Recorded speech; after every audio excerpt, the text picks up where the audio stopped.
Hello everyone and welcome to The Vortex, where lies and falsehoods are trapped and exposed. I'm Michael Voris. Here's the headline. As much as half of priests and bishops in the U.S. may be homosexual. Now the details. Back in 2000, just as news of the homosexual priest sex abuse crisis was beginning to break, the Kansas City Star did an in-depth expose on a horrible topic, the large number of homosexual priests dying of AIDS. The newspaper's reporting brought to public light for the first time on this kind of scale the issue of homosexuality in the priesthood, albeit through the tragic lens of AIDS. The newspaper conducted extensive research into the related issues of AIDS and homosexuality within clerical ranks and religious communities. Far from denying the paper's stories, the Bishop of Kansas City at the time, Raymond Boland, admitted the findings were true and said, quote, "Much as we would regret it, it shows that human nature is human nature." The issue of the AIDS deaths aside, God rest their souls, it reveals the reality of homosexuality in the ranks of the ordained, and not just its presence, but its overwhelming presence. The same time the KC Star was publishing its series of reports, another report, much less known, was also being circulated, this time in private meetings in the church. It was prepared by the National Federation of Priests' Councils, a group born from the liberal days of the sexual revolution in the wake of Vatican II. In its 34 pages is a very vivid discussion of the AIDS crisis at the time among priests owing to the large number of homosexual men in the presbyterate. It has discussions of how each diocese and religious order should go about preparing for the financial strain of caring for so many priests with AIDS. It makes recommendations about whether to screen seminarians for HIV, a policy eventually adopted across the country. Experts in the field talk about the arrested psychosexual development of homosexual men in the seminary and the priesthood. The research and investigations being conducted back in 2000, both from the clerical organization and secular media outlets, began unearthing disturbing parallels. Priests and even bishops were dying from AIDS at an alarming rate. In 1995, New York Auxiliary Bishop Emerson Moore died of AIDS in a Minnesota hospice, God rest his soul. Across the country, estimates from assorted experts put the number of Catholic priests dying from the disease at as high as 1,000 in roughly a 10 to 15 year span. Numbers were showing that priests were becoming infected and dying at a rate as high as 10 times the national average. All this strongly suggested that the number of homosexual men in the Catholic priesthood was much higher than even the most suspicious had guessed. It wasn't long before the truth started coming out, tied as it was to the AIDS death news. Numerous independent sources inside the church began polling and interviewing and questioning and researching. Their results were jaw-dropping.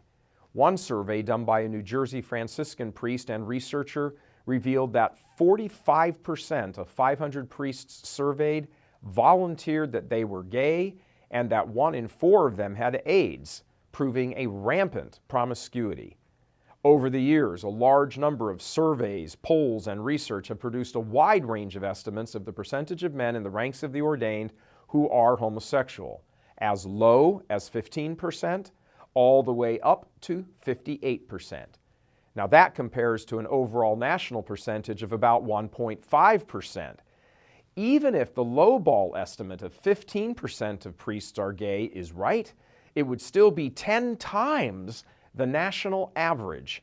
And if the high end is closer to reality, then over half of all men in the priesthood and episcopate are homosexual and would represent a population almost 50 times the national average. Where are we going with all this? Underscoring some of our reports from last week that the church in America and other countries of the West is controlled by a homosexual collective, the most in-your-face example of which is the recent outlandish scandal and alleged cover-up in the Archdiocese of New York. The destruction rained down on innocent souls in the care of Cardinal Timothy Dolan and his New York Archdiocese Chancery is shameful, scandalous, and sinful. and it has happened as the result of one accused homosexual priest and the extensive cover-up and excusing of his actions by influential and high-ranking officials in the Chancery and even Rome.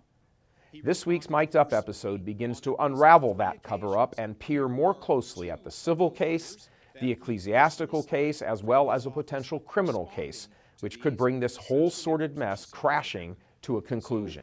Cardinal Dolan acknowledged the fact that she had sent him this horrible, salacious email with just disgusting, this we will not publish, disgusting details of the sexual life of the priest and the gay for pay prostitute, Keith. And embezzlement, money being taken. And embezzlement. Lots of embezzlement. So they asked him, and he said, well, we were going to have this meeting, and we're going to get into all of this and everything, but then she just didn't show up. Now that was him. He acknowledges the email and the content in it, so much so that he says he turned it over to the DA's office. And he acknowledged that a meeting was set up. She had contacted them.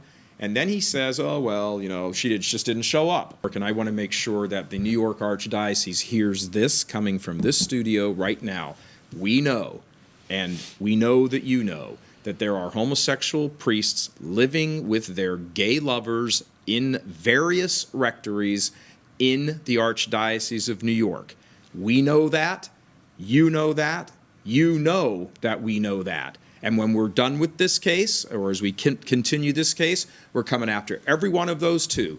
You clear out that homosexual collective running the church in New York and in many other places around the country, or we and faithful Catholics all around the country will clear it out for you. So here is the situation in a nutshell. The American Catholic Church is largely controlled by homosexual clergy and their allies. Those not in the network are powerless to confront it, owing to its vast influence and fear factor, as well as not really understanding how it operates. The Catholic establishment media won't get within a million miles of this issue of the homosexual collective because they are too scared, and their bosses will not let them do it, their bosses being the bishops. But you lay faithful and independent Catholic media outlets like Church Militant, as well as others, don't suffer for being wedded to the establishment. It's why we can pour resources into a story like the New York scandal and use it as a springboard to help you understand the even larger stakes involved. The power of this homosexual collective must be broken, and the first step in that is exposing it. We invite you to view this week's Mic'd Up and watch the anatomy of a cover-up. Over the past half-century, tens of thousands of homosexual men have been recruited and admitted into the priesthood. Many of them went on to be serial abusers, but others, large numbers of them, have used the church as a means to deal with their own psychosexual drama and laid waste to the faith of tens of millions in the process. This evil must be dragged into the light and those responsible dealt with. God love you. I'm Michael Voris.